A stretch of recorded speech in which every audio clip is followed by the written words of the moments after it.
Bismillahirrahmanirrahim. Oke, assalamualaikum warahmatullahi wabarakatuh. Salam olahraga. Oke, di sini saya akan memperkenalkan diri saya terlebih dahulu. Perkenalkan, nama saya Muhammad Rizky, NIM 1980001 Prodi Pinjas 2019A. Sesuai yang slide-nya di samping yang saya tampilkan, ya di sini saya akan menjelaskan pendidikan Pancasila tentang penelusuran dan konsep urgensi pendidikan Pancasila. Nah, apa sih yang terdapat dalam penelusuran konsep dan urgensi pendidikan Pancasila? Nah, dalam perjalanan sejarah bangsa Indonesia sesungguhnya memiliki nilai-nilai Pancasila sebagai pandangan hidup bangsa sudah terwujud dalam kehidupan bermasyarakat sejak sebelum Pancasila sebagai dasar negara dirumuskan dalam satu sistem dan nilai. Sejak zaman dahulu pula, wilayah-wilayah di Nusantara ini mempunyai beberapa nilai yang dipegang teguh oleh masyarakat sebagai contoh. Yang pertama, percaya kepada Tuhan dan toleran. Yang kedua, gotong royong ya. Nah, itu yang sedikit agak pudar kalau di daerah seperti perkotaan maupun di daerah-daerah yang nggak seperti di desa. Karena kan di desa kebanyakan untuk gotong royong itu masih sangat dijaga untuk kerapatan agar kalau kasarannya itu seduluran ya untuk orang desa mungkin. Yang ketiga, bermusyawarah. Yang keempat, solidaritas atau kesetiakawanan sosial dan sebagainya. Oke, kita langsung lanjut ke slide selanjutnya. Nah, dari slide selanjutnya terdapat tulisan masalah kesadaran perpajakan. Nah, di sini saya akan menjelaskan permasalahan yang terdapat dalam urgensi pendidikan Pancasila ini. Ada banyak ya. Yang pertama, ada masalah kesadaran perpajakan. Yang kedua, masalah korupsi. Yang ketiga, masalah lingkungan. Keempat, masalah disintegrasi bangsa. Dan yang kelima, masalah dekadensi moral. Yang keenam, masalah narkoba. Yang ketujuh, masalah penegakan dan masalah penegakan hukum ya. Yang ke-8, masalah terorisme. Dan udah mungkin selesai dari masalah terorisme itu. Ada 8 ya masalah yang terdapat dalam urgensi pendidikan Pancasila ini. Oke, untuk yang pertama saya akan menjelaskan masalah kesadaran perpajakan di Indonesia terutama. Nah, kesadaran perpajakan menjadi permasalahan utama bangsa karena uang dari pajak menjadi tulang punggung pembiayaan pembangunan seperti jalan dan kayak banyak dari perpajakan untuk membangun segala bangunan yang diperuntukkan untuk kegiatan masyarakat, mungkin seperti itu, seperti jalan yang biasa kita lewati atau jembatan dan yang lain-lain. Oke, mungkin itu yang bisa saya jelaskan dari masalah kesadaran perpajakan. Kita lanjut ke masalah korupsi. Nah, ini masalah ini sangat besar sekali di Indonesia karena korupsi di negara kita berdasarkan TI ya, Indonesia masih menduduki peringkat 88 dalam masalah korupsi ini. Saya jelaskan sedikit untuk masalah korupsi. Nah, masalah korupsi sampai sekarang masih banyak terjadi, baik di pusat maupun di daerah perdesaan atau daerah kecil. Transparency International TI merilis suatu korupsi di negara 188 negara untuk tahun 2015. Berdasarkan data dari TI tersebut, Indonesia masih menduduki peringkat 88 dalam urutan Indonesia negara paling korup di dunia. Kenapa? Hal tersebut menunjukkan bahwa masih ditemukan adanya perilaku penjabat yang kurang sesuai dengan standar nilai dan moral Pancasila. Ini seperti itu. Karena banyak mereka yang seharusnya itu memberikan semuanya itu, mereka dari masyarakat dan seharusnya masyarakatlah yang harus kalau bisa ya disejahterakan. Bagaimana kan semua asumsi dari masyarakat kan nggak bisa langsung masuk ke pejabat-pejabat tinggi melewati dari DPR, DPRD, banyak kan. Jadi mungkin itu yang bisa saya jelaskan. Kita langsung masuk ke slide yang selanjutnya, yaitu masalah lingkungan. Nah, di Indonesia dikenal sebagai paru-paru dunia. Namun citra tersebut perlahan mulai luntur seiring dengan banyaknya kasus pembakaran hutan, perambahan hutan menjadi lahan pertanian, dan yang paling santer dibicarakan yaitu beralihnya hutan Indonesia menjadi perkebunan. Selain masalah hutan, masalah keseharian yang dihadapi masyarakat Indonesia saat ini adalah sampah. Kalian tahu kan sampah? Kalian jika bisa lihat kalau di sungai, di tempat manapun, pasti kalau kalian jalan di jalan raya tidak luput dari sampah di setiap kalian lewat jalan. Jadi untuk kesadaran juga kita harus meningkatkan kesadaran diri kita kalau membuang sampah itu tidak baik. Oke, untuk yang selanjutnya masalah disintegrasi bangsa. Apa sih masalah disintegrasi bangsa? Nah, demokratisasi mengalir dan deras menyusul terjadinya reformasi di Indonesia di samping menghasilkan perbaikan-perbaikan dalam tatanan negara Republik Indonesia. Reformasi juga menghasilkan dampak negatif, antara lain terkikisnya rasa kesatuan dan persatuan bangsa. Itu yang kita harus berhati-hati ya. Contoh untuk dari masalah disintegrasi bangsa, acap kali mengucapkan dalam wacana publik bahwa ada segelintir elit politik di daerah yang memiliki pemahaman yang sempit tentang otonomi daerah.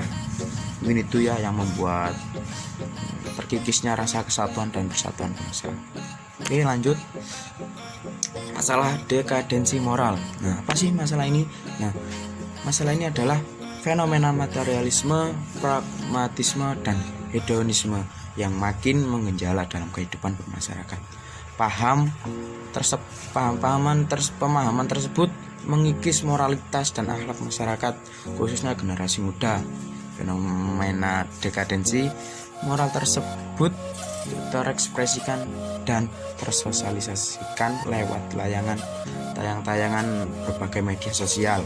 Banyak ya, bisa TV, terus ada kayak media sosial Facebook, IG, YouTube, banyak. Dan di situ kalau kita tidak bisa memilih dan memilah mana yang harus kita contoh, mana yang harus kita tidak contoh, negatif dan positif, kita akan terjerumus dari masalah tersebut. Dan seperti itu. Lanjut ke slide selanjutnya adalah masalah narkoba. Nah, masalah narkoba ini sangat besar ya. Dilihat dari segi letak geografi, Indonesia merupakan negara yang strategis. Namun, letak strategis tersebut tidak hanya memiliki dampak positif, tapi juga memiliki dampak negatif. Sebagai contoh, dampak negatif yang terletak geografis, dilihat dari kacamata bandar narkoba di Indonesia strategis dalam hal pemasaran obat-obat terlarang. Tidak sedikit bandar narkoba warga negara asing yang tertangkap membawa zat terlarang ke negara ini. Namun, sayangnya yang diberikan terkesan kurang tegas karena sanksi yang diberikan kurang tegas menimbulkan efek yang tidak jerah. Begini itu. Makanya banyak yang masih memakai narkoba, mengonsumsi narkoba, pengedaran narkoba. Mungkin itu. Kita lanjut ke yang masalah penegakan hukum. Nah, ini yang agak kalau didengar itu Indonesia agak melenceng. Mungkin ya, itu menurut pendapat saya. Karena hukum yang berkeadilan salah satu tujuan dari gerakan reformasi adalah mereformasikan sistem hukum dan sekaligus meningkatkan kualitas penegakan hukum. Memang banyak faktor yang mempengaruhi terhadap efektivitas penegakan hukum, tapi faktor dominan penegakan hukum adalah faktor manusianya. Karena kalau saya lihat hukum Indonesia itu siapa yang memiliki harta, siapa yang memiliki jabatan, mereka akan bisa membeli hukum. Menurut saya pribadi, mungkin teman-teman bisa menyimpulkan sendiri bagaimana hukum di Indonesia kita itu seperti apa. Ya masih banyak yang baik, pasti kayak ada penegak hukum yang baik, mungkin seperti Pak Polisi yang semua itu bolak-balik lah, ada yang baik ada yang kurang baik, seperti itu. Lanjut ke masalah terorisme. Masalah terorisme adalah masalah yang besar yang dihadapi oleh Indonesia saat ini, adalah terorisme.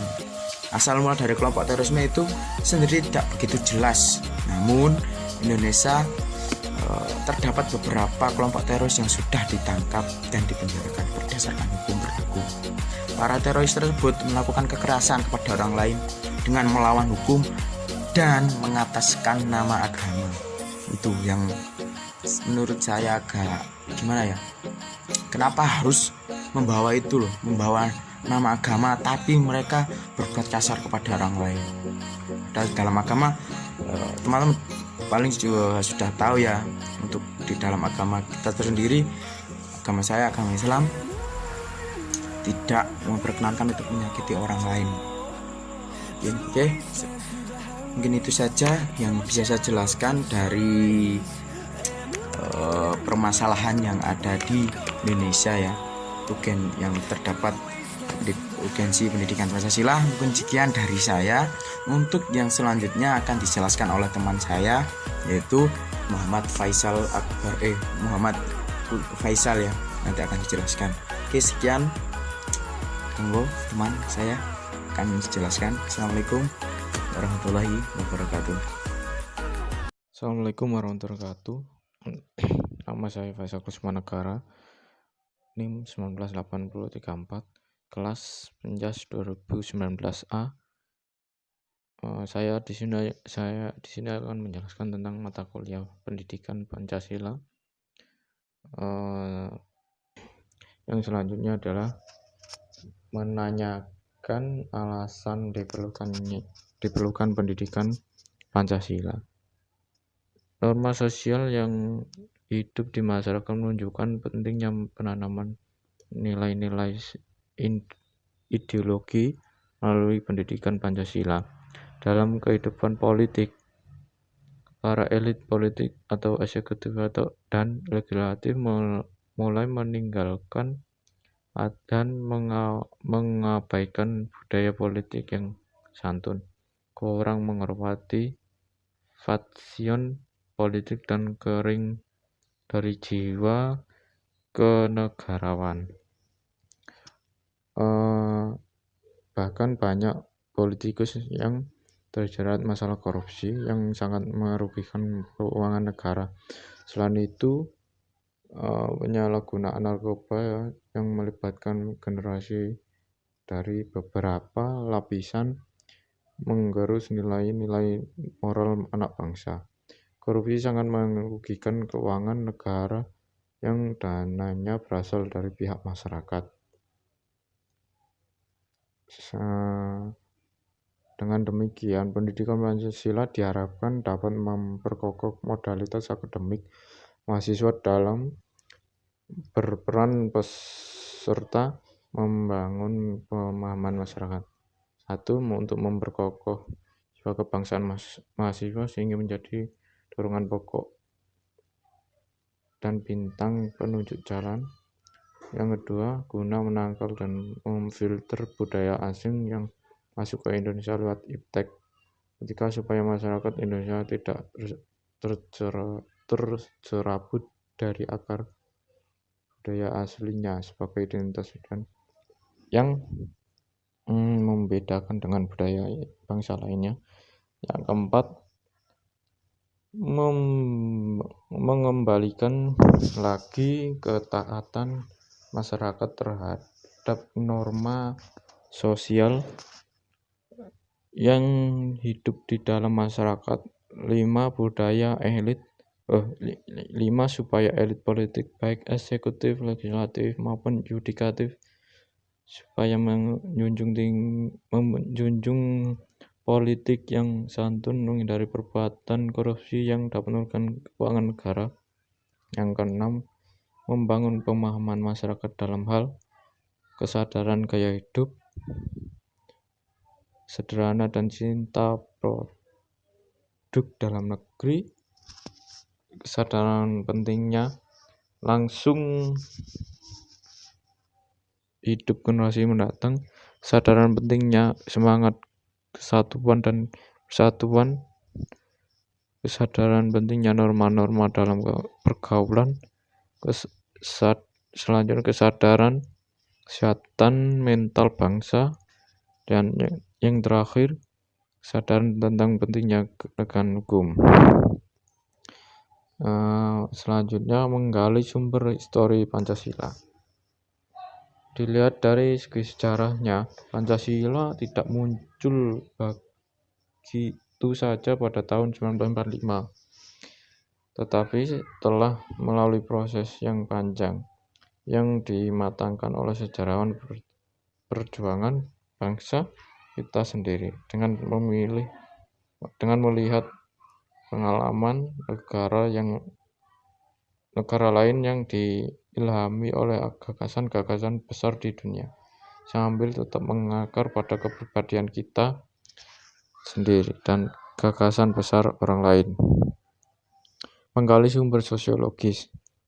Selanjutnya, sosiologi diimplementasikan sebagai ilmu kehidupan manusia di dalam mengkaji beberapa latar belakang, komposisi dan pola kehidupan sosial kelompok masyarakat, serta penelitian tentang isu-isu perubahan dan reformasi di masyarakat. Suwikanto buka kurung tutup kurung 1982.2 menyatakan bahwa dalam pandangan sosiologis, masyarakat berada pada waktu dan tempat yang memiliki suatu nilai tertentu. Soalnya yang terakhir juga menggali sumber politik pendidikan Pancasila. Fenomena kehidupan politik bangsa Indonesia menjadi salah satu materi menarik dalam pendidikan. Dikarenakan pola pikir masyarakat Indonesia dalam kehidupan politik dilaksanakan berdasarkan 5 sila pola pikir untuk membangun kehidupan politik yang murni dan absolut. Dilaksanakan semua masyarakat Indonesia harus sesuai dengan sila, yaitu Tuhan Yang Maha Esa, kemanusiaan yang adil dan beradab, persatuan Indonesia, masyarakat yang dipimpin oleh hikmat kebijaksanaan dalam konsultasi atau representasi, dan dengan penuh mengendalikan keadilan sosial. Etika politik Pancasila digunakan sebagai instrumen dalam pengujian perilaku politik negara, terkhusus sebagai salah satu pilihan kritis untuk menentukan hak dan kebijakan dan tindakan pemerintah dengan melihat kesesuaian dan tindakan pemerintah dengan mana prinsip-prinsip Pancasila. Sekian, terima kasih. Kalau ada kekurangan dalam penjelasan saya atau pada saat saya menjelaskan materi mata kuliah pendidikan Pancasila ini, mohon maaf kalau ada kurangnya. Di sini saya sedang proses belajar. Mohon maaf. Sekian dan terima kasih. Wassalamualaikum warahmatullahi wabarakatuh.